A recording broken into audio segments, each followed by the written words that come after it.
Well, I'm going to get started. We have a lot of people signed in. I'm Dr. Lonnie Zeltzer, and I will be introducing Dr. Jen Welter.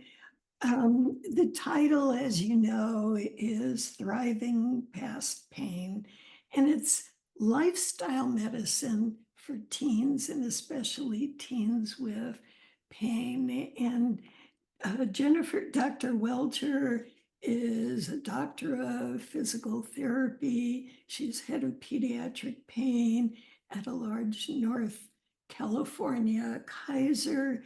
And she's really amazing, well known to all of us in pediatric pain. She co-authored a book, and we'll have all of this on the website. And it's really, she developed a program called Evidence in Motion.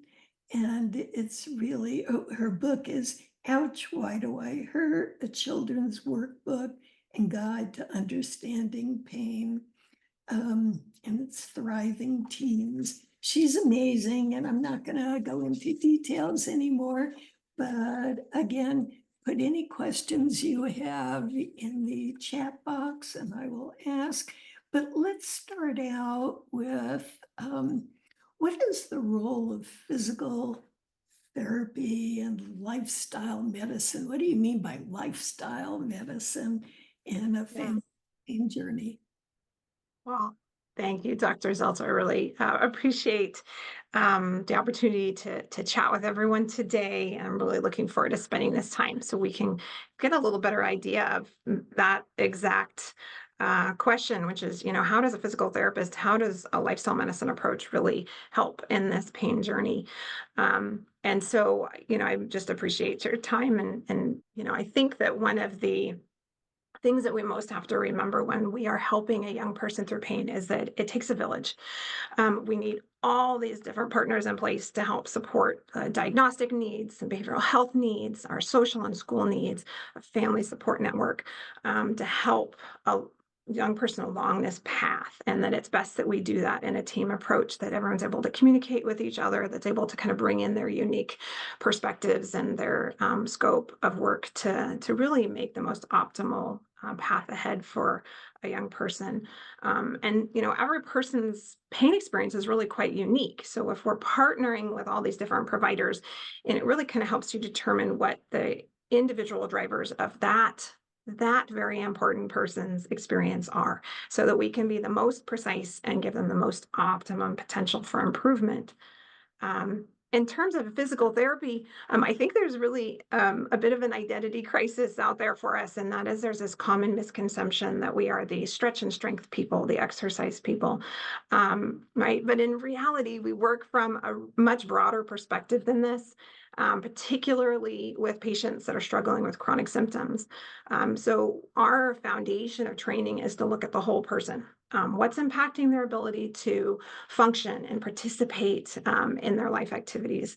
And then our focus for care is to help return that person to what matters to them, right? So, that takes, of course, looking at those biological systems. So yes, we will take a look at your posture and your strength and, your endurance and all of those things that are most traditionally associated with what people think of as physical therapy.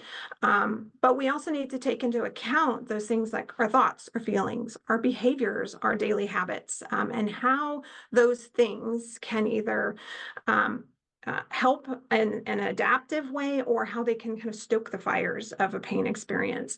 And then even further, if we think about this as kind of layers of an onion, how surrounding all of that is this young person surviving or thriving in this sociologic soup that I refer to, which is, what is the impact of family, of their peers, and social media's influence, and their own lived experience, even those social determinants of health that we know are so impactful.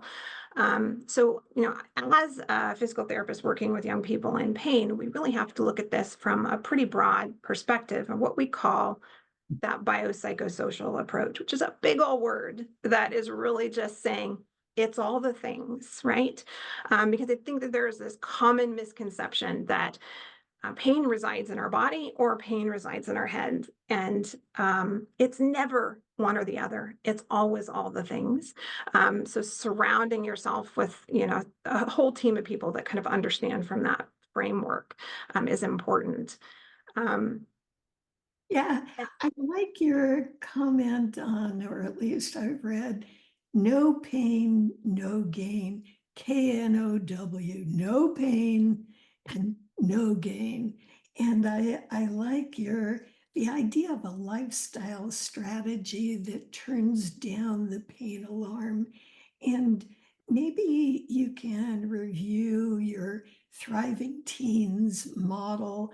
I know you talk about sleep, movement, mindfulness, nutrition, goals, habits, pacing, social engagement. I mean, this is sort of how you make use of the biopsychosocial model to thrive, function, and have agency. Can you talk about that? So, we have a good body of evidence now in adult medicine, and now also now exploding in pediatric medicine in the research space that shows that a foundation of understanding of what we call pain science education or pain neuroscience education really gives this kind of foundational springboard to being able to then open the doors to the adaptive lifestyle changes that are needed to kind of calm down the system when we are in chronic pain.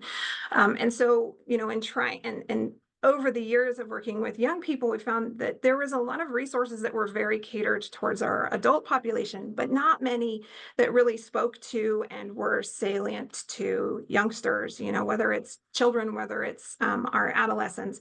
Everyone wants to lump pediatric together, but it's actually so many different groups that just rapidly changing cool people. So we have to make sure that we're creating something that's relevant and speaks to them at the level that is powerful to them. So I created the Thriving Teens program with this kind of foundation. If we think about it as kind of this, again, that layered approach, the foundation has to be an understanding and a conceptual model of understanding pain, right? Because we know that pain that is understood is no longer feared, right? And so it's important that we start there and then build upon that.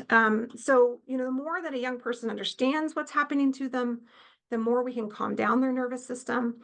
And we know that fear is a very powerful driver of pain. So if we can understand pain a little bit better, if we're no longer afraid of it, kind of opens that door to us, helping them with moving and participating in school and all that fun of life that we want them to experience again. But I don't, don't get me wrong, knowledge is not an off switch. So it's only a starting point, right? So we cannot talk ourselves out of pain.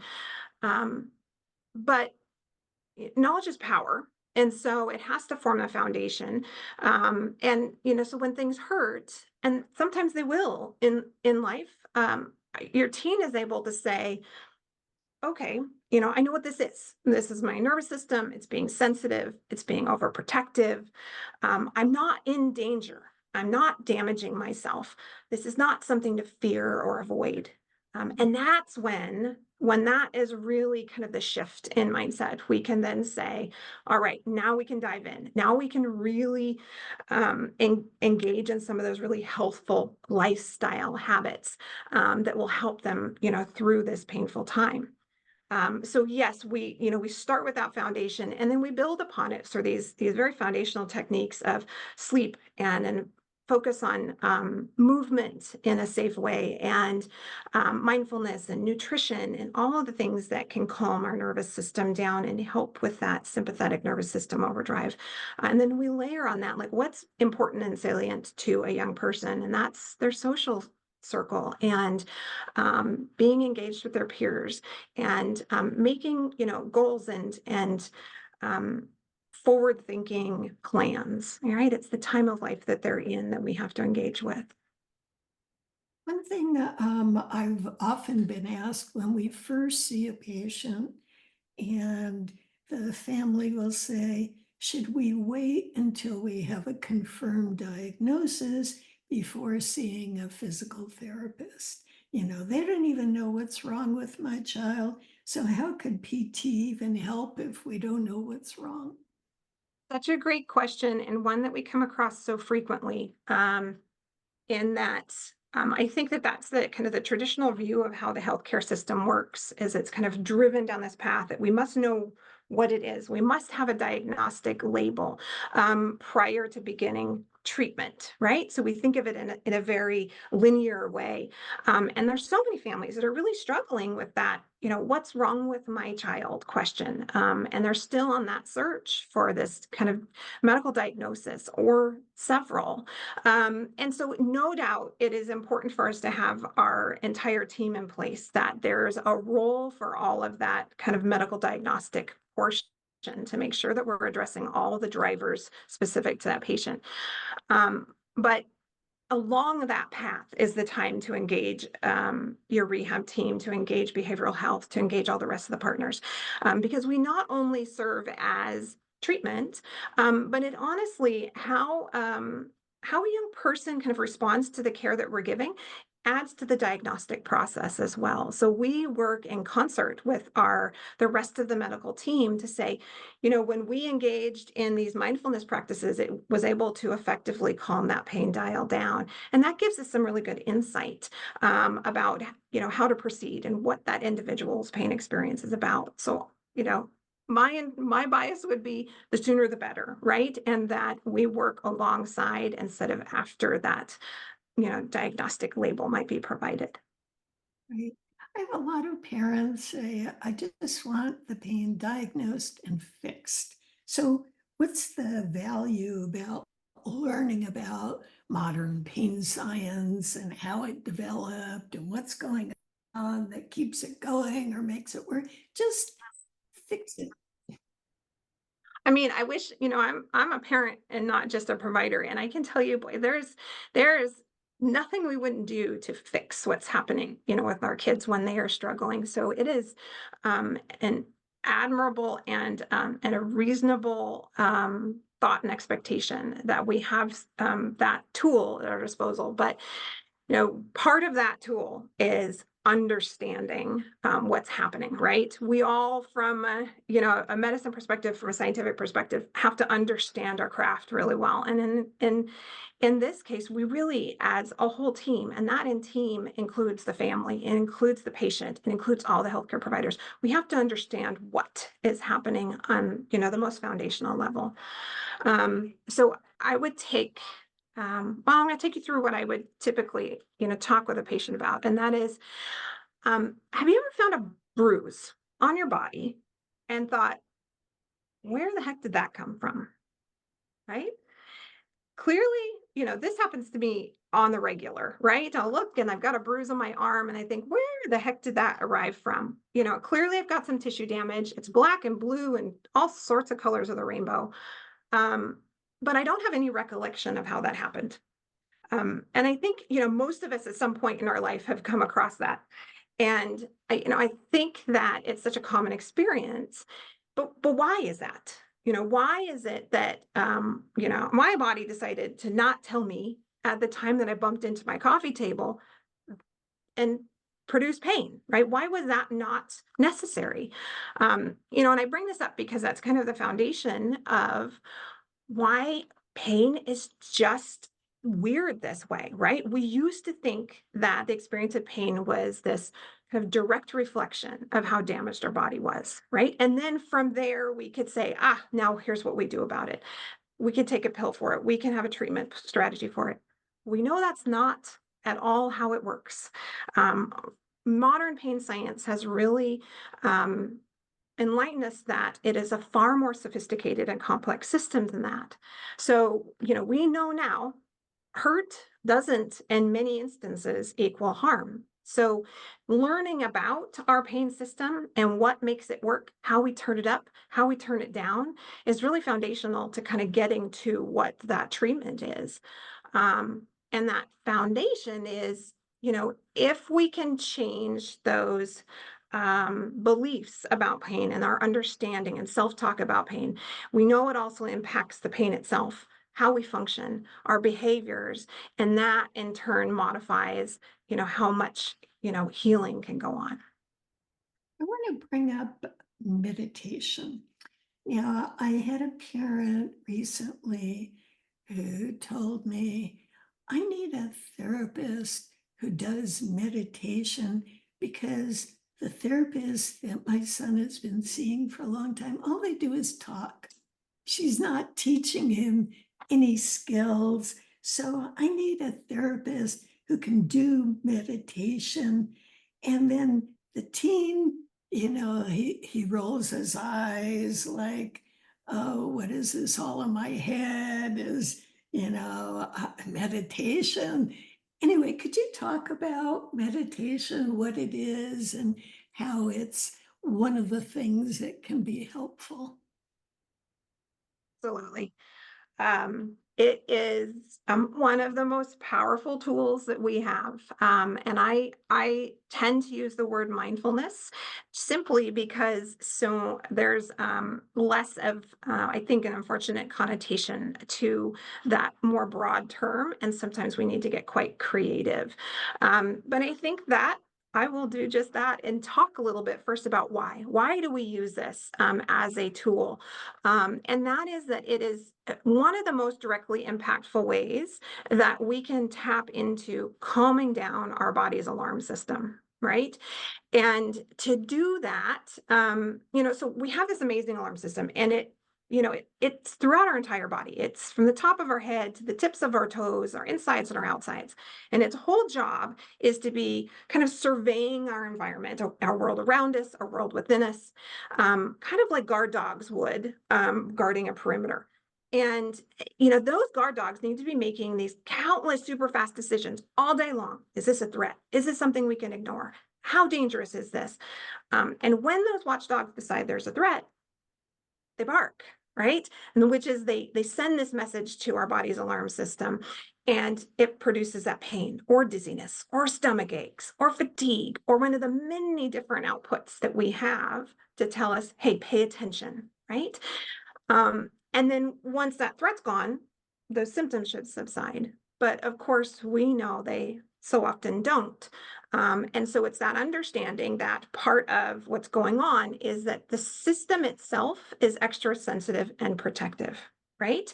So even though that pain is a normal, important part of our kind of human experience and is our protector, that kind of constant hyper reactive state that our alarm system can be in, what we call that sympathetic overdrive. And I think, many of your different webinars have really kind of gone over that idea that this, sympathetic overdrive is driving so much of what's going on, right? We are in this constant kind of fight or flight state.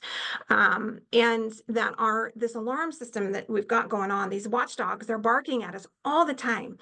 And if we were in a state of acute emergency, that'd be really appropriate, right? Our body is responding to a threat, a lion in the room. And so evolutionarily, it makes a lot of sense, right? If we're running from a lion, you need to have that sympathetic or that fight or flight response. And it's important and it's a survival mechanism. However, we weren't ever designed to run from lions 24 hours a day. And so when we're always in that overdrive, um, it is keeping that alarm system overly engaged. It is producing inflammatory chemicals. It is doing all those things that really kind of stoke the fires of the pain situation. So that brings us to mindfulness, because oftentimes we're in a situation in a pain state where movement can be difficult, right? Or more active strategies may not be as easy to engage with to begin with. So, mindfulness is this fascinating strategy to say, hey, body, you're safe. We don't have to worry about the future. We don't need to worry about the past. We're going to stay right here. We're going to kind of take, a look at the landscape around us without judgment of it. And we're going to use our own body to kind of hack the system and flip the switch from being in that sympathetic state to back in that rest and digest, chill out on your sofa, watch a movie, eat a peanut butter and jelly sandwich kind of state that we want our nervous system to be in most of the time. Um, but I'll be very honest with you, it is challenging, right? Because the kids often think, they're just messing with my head, right? So we have to be really flexible with our approach. Sometimes there's some trial and error involved, finding what works, what kids are willing to engage in. We will oftentimes use very active strategies. We do mindful movement, we listen to music, we use smells and sounds to our advantage. Because, the other thing we notice is sometimes if you're really struggling with kind of the internal sensations of your body, whether that's because of pain or dizziness, even sensory issues, if that's part of your, kind of personal picture, a history of trauma, even if you're on your journey of understanding your gender identity, so many different things impact kind of our own body's interoception. And so the traditional methods of mindfulness and meditation can be very uncomfortable, right? That idea of progressive relaxation, paying attention to internal, sensations. So we will sometimes start more externally focused, right? Movement, moving in nature, and all of those things you can do that help to calm the system. And then we can become more kind of in tune with those internal body systems. Yeah, that's the other, thank you. That's really helpful because a lot of patients, a lot of kids have a hard time just being internally focused or and they need more external distraction, which brings me to the next question, and that has to do with sleep. So I'll have parents who will say, my son or daughter, usually it's a son, playing video games till 5 in the morning, and then he sleeps till he can't go to school, and then he sleeps till 2 in the afternoon, and he's too tired during the day or in too much pain to do anything else, but he can be very involved in video games. Can you talk about sleep and how do you help parents help their kids develop better sleep habits? Yeah. Um, Boy, this is the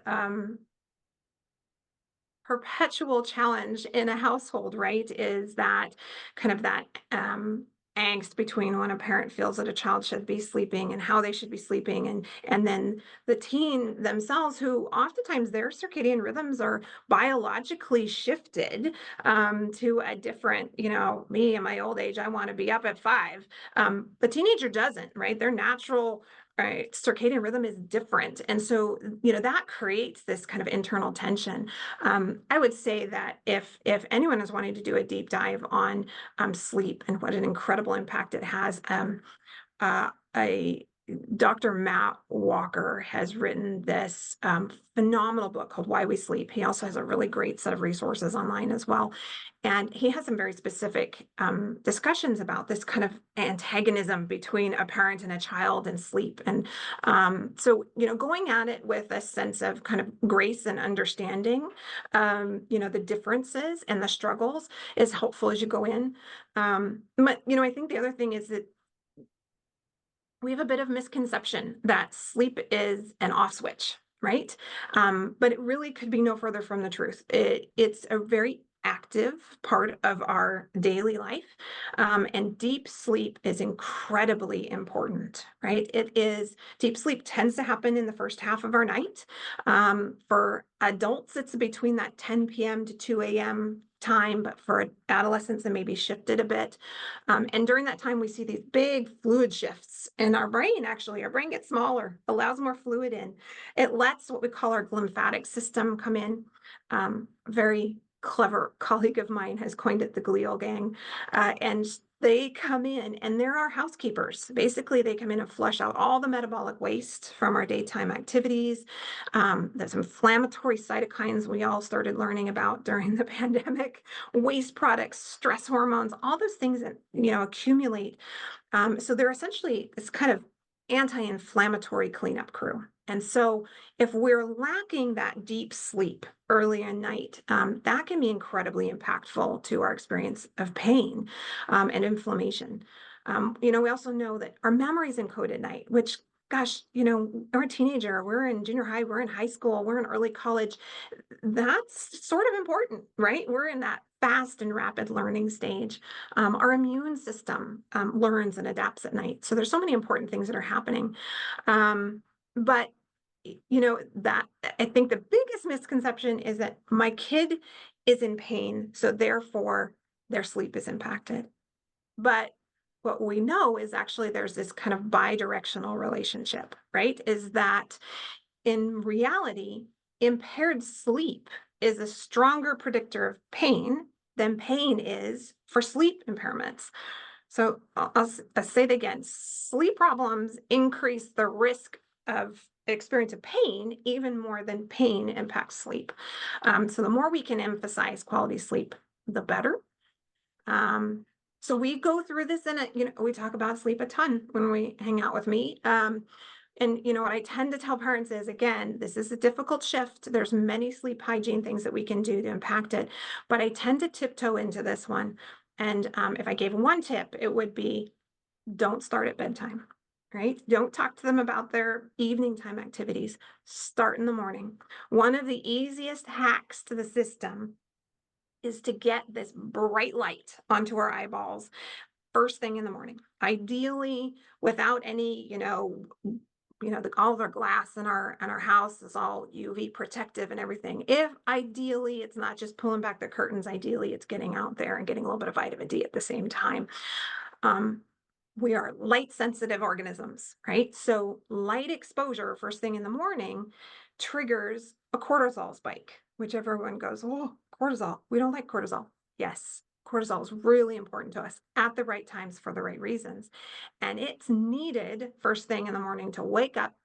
And it also sets this clock, our internal body clock, so that 14, 16 hours later, we get a surge of melatonin, which most of us are aware. It's not just that little pill you can get at the grocery store. Melatonin is our sleep inducing natural body hormone, right? And so this early light in the day effectively is kind of recalibrating our sleep wake cycle and is not nearly as likely to get that headbutting response as a starting point for impacting sleep. No, that's good. And I'm going to come back to sleep or getting out of bed later. Let's talk about diet. Um, a lot of parents will say, my son or daughter has a very limited diet, and some have food peculiarities or preferences, others have dislikes. And so the question is always, how do I encourage my teen to eat healthier? And does that really help with pain? How we fuel our body um, makes a incredible impact on our experience of pain and other symptoms, right? We think we've all at this point become very aware of, all the health promoting benefits of a quote, good diet. Though I will say, and I always do that, there's about as many different opinions on what the perfect diet is as there are grains of sand in the ocean. I mean, everyone has a different opinion. However, I think that there are some really good foundational ideas, and that we understand with a good solid body of evidence some foundational ideas that a plant-rich, whole foods, wide variety diet that incorporates a lot of natural plant, phytonutrients and, things that feed our gut microbiome is really quite impactful in a lot of ways for all of us. So that, foundation is important to understand. However, not always easy to get our young people to really engage in that behavior. And again, we take this as a step-by-step process. So, is nutrition important? Absolutely. Nutrition, hydration, making sure that we have all of those building blocks is important. It controls and kind of modulates our inflammatory response in our body. It feeds those gut bugs that are so super important to the health and actually our pain perception and our mood and so many things as we're discovering every day. Um, it allows a really good crosstalk with what we call our second brain, our enteric nervous system, which is so often impacted when we have, young people in pain. They're also oftentimes having abdominal symptoms. And so anytime that we can kind of modify that, it's important. But again, diets can be very restrictive. So the first thing I always say is, you're going to hear a lot about elimination diets and about the what not to do's as we begin to kind of search the world for what the perfect diet is. And I would say, my only caution to you is we always should be thinking about what we want to add, right? Versus what we want to remove. So the more we're adding, um, plant rich, protein rich, healthy fat rich foods into our young person's life, the less room there's going to be for that, what we call the standard American diet, that sad diet of, processed foods and sugars and unneeded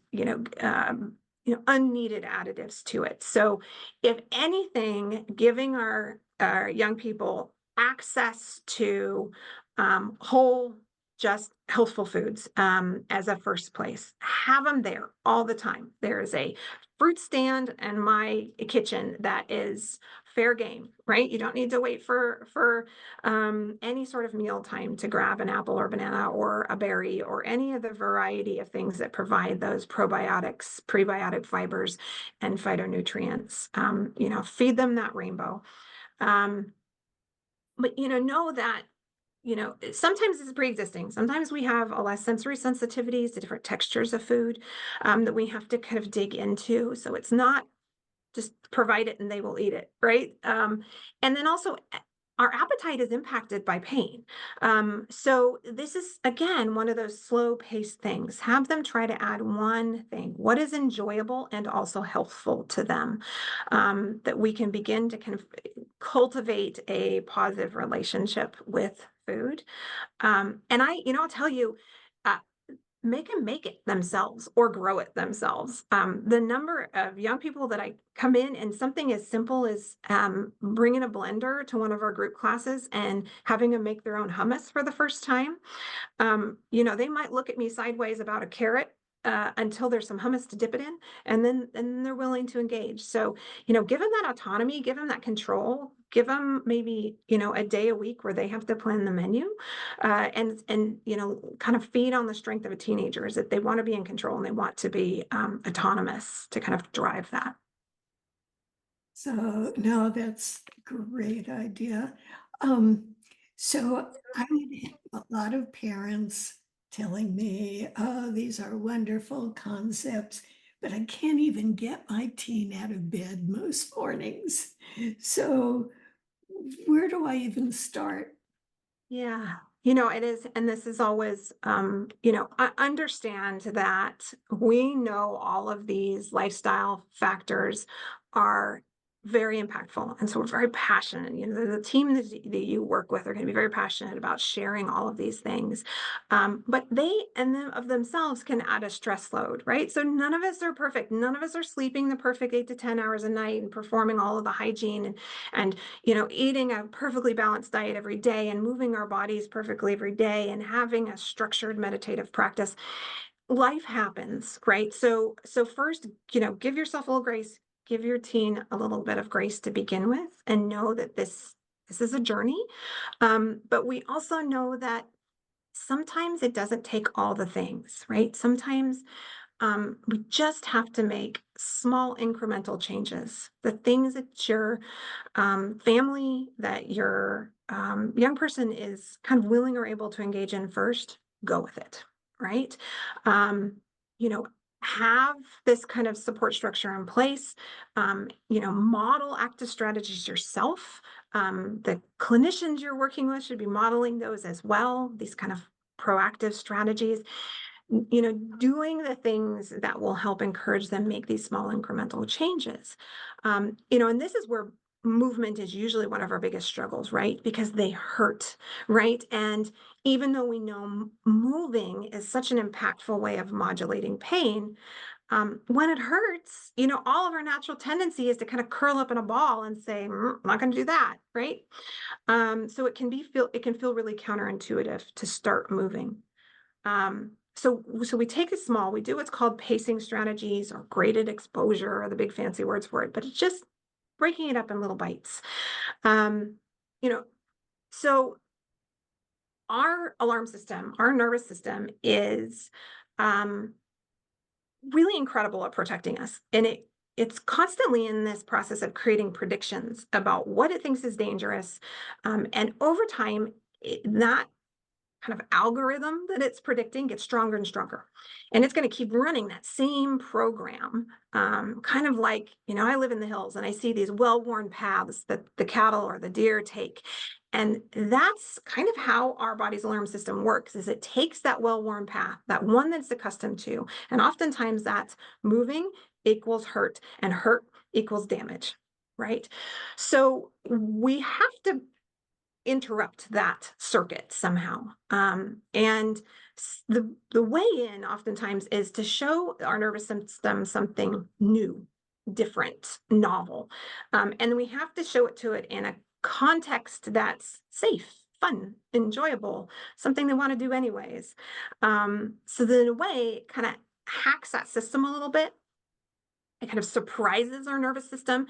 That novelty encourages that all important neuroplasticity, and makes it question the path that it's been on, and makes it change its path a little bit, changes that program to more of a sense of safety associated with those habits, moving being one of them.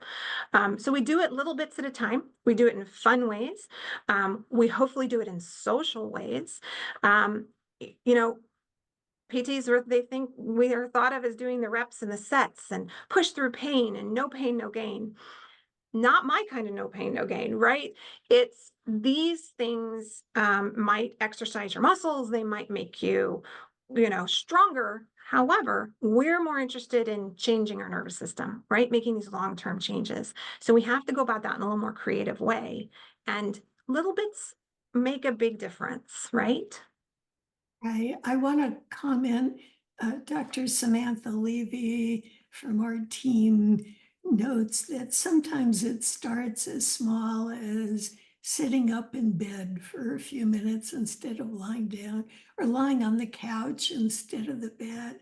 And I want to comment that Dr. Levy has an 8-week program for parents on how to parent the adolescent who has chronic pain.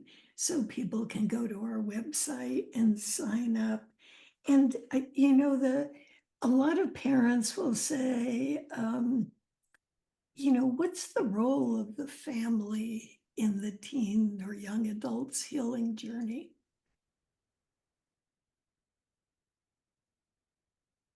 Absolutely. We take this in very small chunks, and especially in our young people that are experiencing POTS like symptoms, dizziness, difficulty with just basic functioning like that.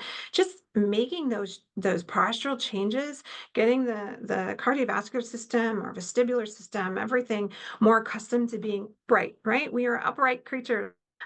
So absolutely, we do take just upright activity sometimes as much as we can tolerate. So, family, you guys are the foundation of the team, right? And again, I'll come back to give yourself grace. This is hard. It is sometimes heartbreaking as a parent. You are such a powerful both advocate and support system for your child. And you're here, right? Means you're engaging in the wonderful resources that CHIP has. You're in the right place. You are doing the right things. Your role is to learn along this path along with your young person, to engage in all the activities that we're encouraging them to engage in, to model what it is we're encouraging them to do to help them improve. It is certainly not unknown to us that um, many times you're struggling with your own pain experience as well. That this is not, maybe not, but oftentimes we see that, families have been struggling with this for a while, sometimes for several generations. And so this is a journey for everyone involved. Um, you know, if you're not, if you haven't heard of her yet, I would encourage you to listen or read anything from Jennifer Coleri, I think is how you say her name. She does a connected parenting podcast. She's a book, and she says it so well. She's like, our human brain is fantastic, but it takes like 25 years to develop, especially that frontal lobe, right? And so, what does our frontal lobe do, right? It inhibits, it organizes, it prioritizes, it motivates. And it does it again and again and again. That's what we call executive function, right? So, your teen is still working on that frontal lobe. And so, you as a parent, us as providers, what is our job? Our job is to inhibit, organize, prioritize, motivate. And I will fully admit I am completely taking this from the connected parenting work that I think it said so well.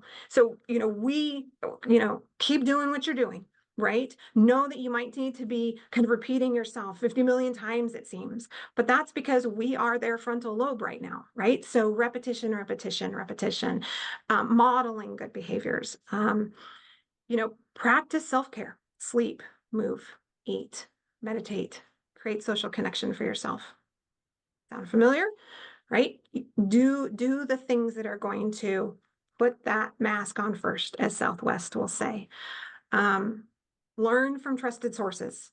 There is so much valuable information available to you on Dr. Google, and some not so much, right? So having resources out there that can really kind of help you understand what's going on and how to best advocate. Um, Support, yet don't hover. It's a really difficult thing, right? We don't want our child to be in pain. But that idea of being kind of passively empathetic and supportive without constantly kind of reminding them of their symptoms, um, encourage their independence, encourage them to, try new things, to explore different things, to communicate with you on it, and really encourage social engagement for them, right? We can't do that very much. Every so often I can drag teenagers into my group program, and magic happens. I always say 10% of what happens in that class is because of the material that I'm sharing. The other 90% is because that teenager looks to their left and they look to their right and they go, well, these people aren't anything like me. But you know what? They're going through the same thing I'm going through. And I thought I was alone, and now I know I'm not. So creating that social connection, and getting them, whether we like it or not, we are not the center of their universe anymore, right? Their peers are. So the more we can engage them, I think that's just such a powerful role that family can provide for us. Right. And that's a lot of what we do on with CHIP. I mean, it's providing social support for parents as well as for youth.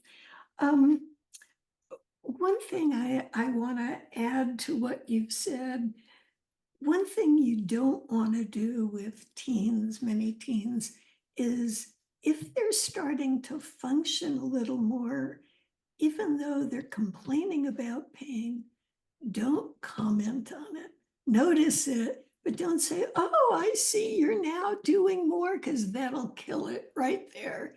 And, talk to somebody else about it, notice it for yourself, but don't comment, because that'll change expectations. The other thing is, I know my husband always says, and I guess it's a basketball term, I don't know, watch the feet, not the lips, meaning look at function before complaints of pain. So if the teen or young adult is beginning to do a little more, even though they're saying my pain has not changed at all, it's even worse. Well, because they're doing more, and function always precedes the experience of pain. That sort of slowly moves to the background the more they're doing and the more agency they feel they have. What would you really want a team and family to understand that would be most impactful on their healing? I know that's a hard question. Right?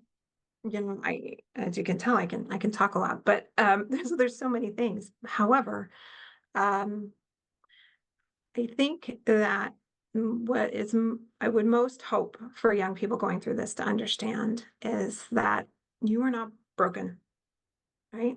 Your nervous system might be in hyperdrive right now, but it's not damaged. In fact, that protective system is very much intact. It just might be a whole little or a little or a whole lot overprotective. And that it's going to get better, right? And there are so very many ways that we can help and that you can help yourself to get through this. Um, that this is a journey, right? There is no off switch. Gosh, I think all of us would wish that there is. But we know that pain is multifactorial. We know that it is a biopsychosocial experience that is complex and takes time. And that you have many different team members and allies that are here to walk alongside you and to guide you and to provide tools to help kind of calm you down. Um, and, ultimately though, it's your journey to take, right? It's your child's journey, it's your family journey. So, take it as you're ready. Take it at what you're able to manage in its pace strategy. Um, and I try to remind myself, with working with young people that we are planting seeds, right? We are hoping that they will grow. Sometimes those seeds grow fast and we see change really quickly, but other times, they may not be ready for that shift, right? We just need to be there as a support structure but know that when it's the right time and they have all of those skills that we've been able to provide, that they will have built this incredible amount of resiliency that's going to not only serve them in this current struggle, but it's going to serve them really well for the rest of their life. And so, helping, if I were to empower a family with anything, it's that you're not a mystery, right? We do know what's going on. It's not easy or straightforward.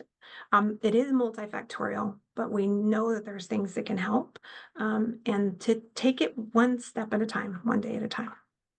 No, that's good advice. I want to just go back to my comment about if your teen or young adult is physically progressing, don't say anything. Dr. Levy noted you can acknowledge that your teen is doing more, young adult is, as long as you qualify it by saying you know they're still in pain and you're praising their effort for all of the effort in making those changes, even though they're still suffering. So that's a good point.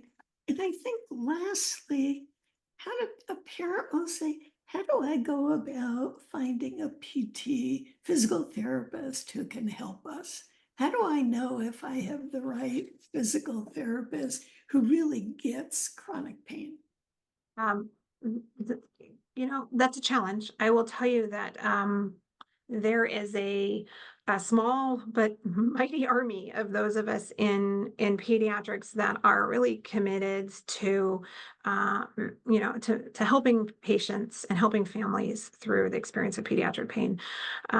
It's exciting to see the growth in this area, the growth not only in research, we're seeing research on even preemptive strategies and trying to kind of change the relationship with pain even before that inevitable pain experience arises. We know that there's some really fantastic people across the world that are really engaging in this research. But how do you find someone to really help, right? Like boots on the ground, clinician in the clinic. And I can tell you that this approach, making sure that you are kind of seeking out someone who takes this biopsychosocial approach, that is invested in creating a therapeutic relationship and trust with your child, that takes time. No way around it, right? Wonderful resources are all around us to be able to pull from, but nothing beats that one on one.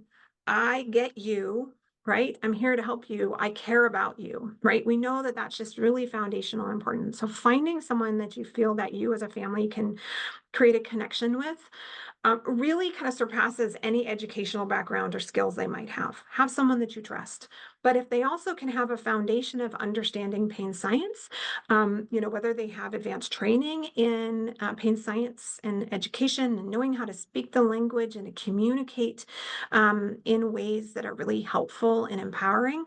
We have, some of these kind of advanced post-professional training programs in existence across the country that are kind of creating a tidal wave of people that are seeing pain differently and how to empower families. And then, even if it means maybe not a pediatric therapist, maybe if you find your local orthopedic clinic, there's typically someone there that is either, the specialist in chronic pain or has a special interest in it. And if they also kind of dig working with young people, you're set. You're good, right? Because remember, we're all part of a team, right? There's no one single person that's going to serve all of the needs in this path. But if you can find someone that's invested, has some, background information, even someone who maybe they aren't, but is open to learning and you can, gently guide them. Dr. Zeltzer's book would be a great one to give them to help them get a good perspective. That just open for learning would be a great partner for you. That's terrific. And I want to comment that in 2 weeks, because of the importance of PT and OT, we have another physical therapist, occupational therapist, who in 2 weeks at the next webinar is going to be talking about functional neurologic conditions, POTS, and EDS from the PTOT rehab perspective. So I just want to emphasize the importance of not just going to a doctor and getting the right medicine and diagnosis, but all of these other pathways to healing that I think are equally important. I want to thank Jen for giving of her time and helping us in this way, and we'll certainly bring her back. Well, Jennifer, thank you super much. I think this was very helpful, and we want to give more practical. I mean, the whole idea of our webinar series is helping parents to understand and know what to do. Goodbye, everybody. Thank you for Thank you joining us. so much. Thank you, Dr. Zeltzer.